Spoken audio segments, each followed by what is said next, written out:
Issues of the heart.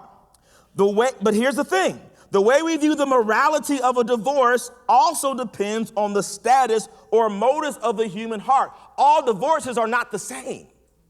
As we indicated, there's some divorces that are basically legalized adultery. And you can dress it up what you want. You can call it what you want. You got divorced. You got remarried. You were with that. You were thinking about that woman or that man before you got divorced. That's adultery. And on the other extreme, there's people, and we actually didn't read this part in the scripture, but if you keep going, Jesus says, no grounds for divorce unless there's adultery. And the way he puts it is, you're not required to get a divorce if someone cheated on you. But don't feel any burden if you got to go.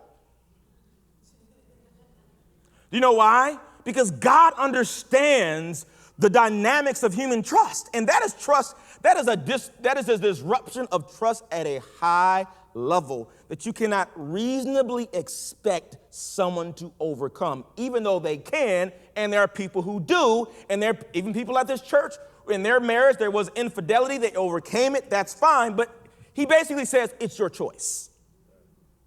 You've been wronged at a high level. You shouldn't feel obligated to this relationship when trust has been violated at that level. Because marriage involves not one, but two hearts. Yeah. Two. The human heart complications are exponentially multiplied when entering into a marriage covenant. So one person's life is already complex. You a complex person. You deep. You ever watch the movie Shrek and talk about that onion? Everybody's an onion peeling back layers. All of us got those layers. All of us do. One person does. Now bring two people together. They both got to agree to be together forever regardless. Woo, that's a rough deal. So when you see somebody happily married for 50 years, 60 years, 70 years, understand what took place. Two hearts, complicated. And they said, God, we're first married to you. And my spouse is giving me a hard time, but give me the grace to be mature.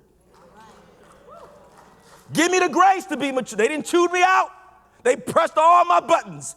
But Lord, you got a button they can't press.